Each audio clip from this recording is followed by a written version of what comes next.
Hello and welcome to the review of the second unboxing, and here I have ordered the stuff in some order. It might be different some other day, but anyway, let's go through what we had in the unboxing, the second unboxing video. So let's start with the Sprites of the Wood. The band I couldn't read, but yeah, it's Sprites of the Wood. The Shadow Fortress. So it's 2020, so it's already like 5 years old. It's from USA. And it's 40 minutes long, so it's like long enough, I would say. This is war music. I mentioned war music for some reason in my last video, but this is the war music. It has like drums and heavy synths, but it also has like some peaceful parts, especially the B side. I think it was like after the war. It wasn't like victory music, but kind of like well, it was more silent than the first half. Also, what surprised me is that the Bandcamp has more lore in this than this. There's this small story, but Bandcamp version has even longer story. It's about the artist. I think the artist himself or themselves. They go and kill this giant whose mask is there.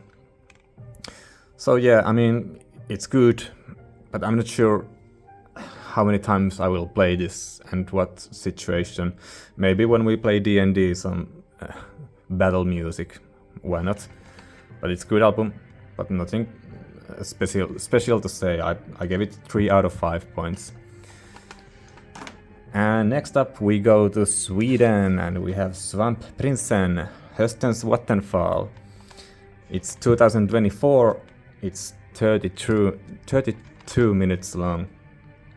And it really fits the swamp atmosphere, I would say. It kind of mossy and slow music, like ghostly pads and very ambient kind of stuff. I think my favorite one was from B-side. It was some track, it was like a least thematic to this album. It wasn't so mossy or swampy, more like fairy-like. So it's kind of funny that the least thematic song was my favorite here. I would say I would like to like this more. No, it's not bad at all. It's good album. I will listen to this for sure. But now it's like I cannot pinpoint any special moments from there. And I was sad there was no waterfall sounds, since the album is about a waterfall. But yeah, good stuff. I'm totally into here Svampprinsen more. Overall, I would like to support like Nordic countries in this scene, like Finnish, Swedish, Norwegian and Danish and whatnot. Let's move on to the King's Quest world, or so I assume. It's a page, The Way Home. And I couldn't find any information about the artist, so I have no idea where they're from. But it's 2024 and it's 32 minutes long. So this is bard music. It has flutes and harps and horns and whatnot. But it's not jolly, that jolly. It has this mysterious feeling in a good way, I would say. So it's not totally like stuff. It's very nostalgic. Only like. Because the art itself alone is enough to bring that feeling to me. It's very good concept, I would say. I love the idea. But when talking about King's Quest, especially the first one, the theme music was Green Sleeves, which is a banger.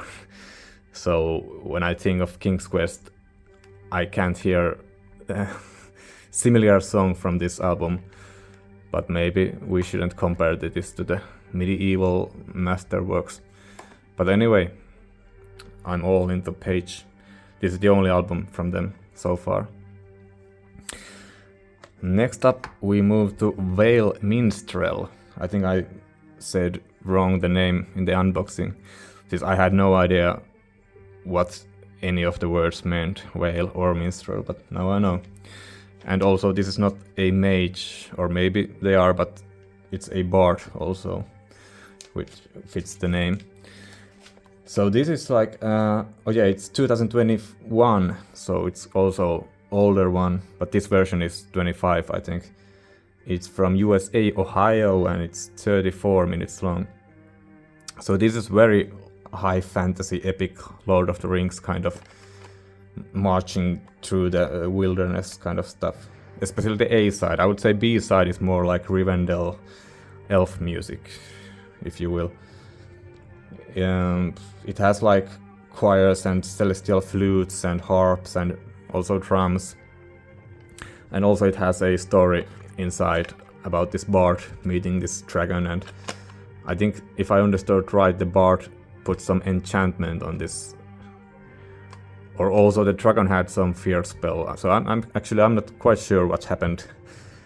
I think it mentioned the bard can also like change its form to a white dragon or something, but anyway, it's a very cool album, I would say.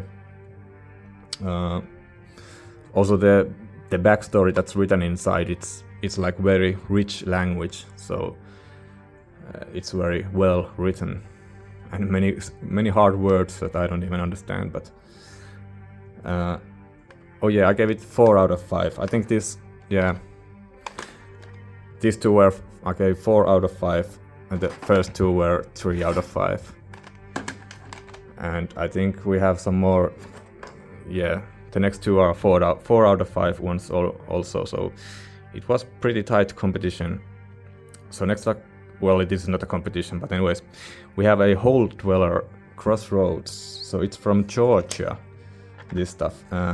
It's only 15 minutes, it's an EP, and 2023.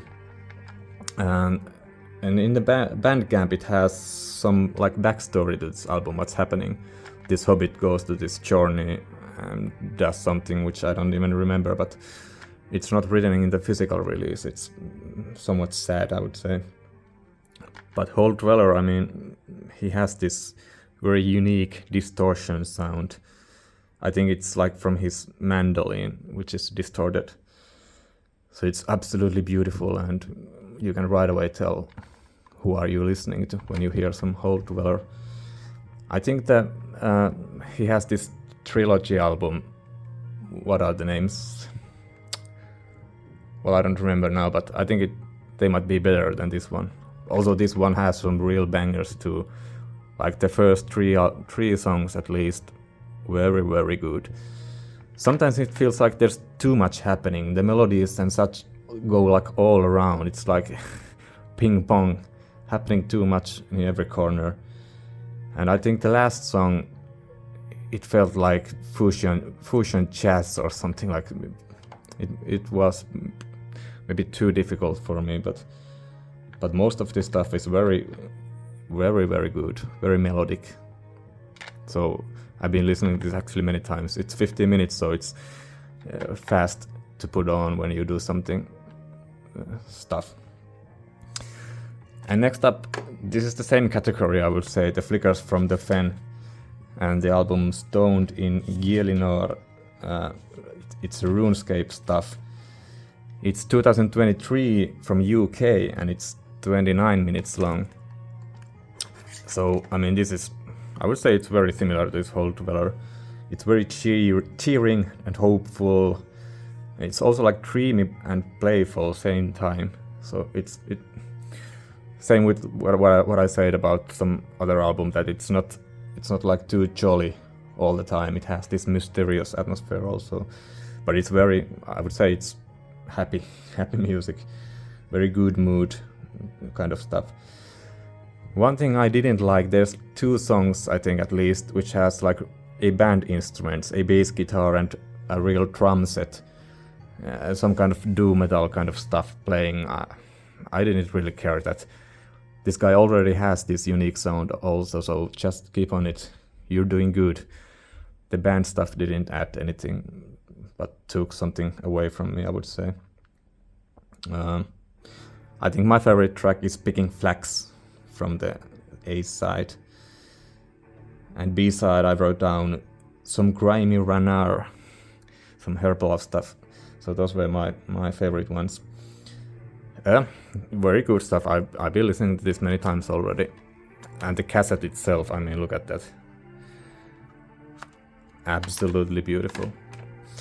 And next up we have a winner, I would say. Yeah, it's also playing in the background. I don't know if you can hear it, but it's Mustveil from Finland, from Lapland, the northern wilderness. It's 2025, but it's recorded in 24. And it's actually, it's two albums, or two EPs together. So the A side is Mustveil and B side is Celestial Bodies, yeah. And this is very old school dungeon synth. I think their current name is Morgulnat. From Bandcamp you can find Morgulnat. So it's very dramatic stuff, like, I mean, even the cover art already kind of looks like it. There's some spoken word, some drums, yeah, kind of not too scary, but kind of like it's, well, just like the old school dungeons synth usually is. I think my favorite track was King's Rest. It was last of the A side. The B side, the Celestial Body, is more like dreamy kind of stuff. Well, the name is Celestial Body, so maybe it gives a hint. But it was full of lo-fi sounds. It's very cool. I mean, I really do like this album. The sounds, sometimes they are like, they really like punch you in the face. They're like so raw and amazing. But yeah, Mustveil, I hope all good for them and I hope to hear more about them. So this was the review of the first unboxing. And that's it. See you in the next one. Bye bye.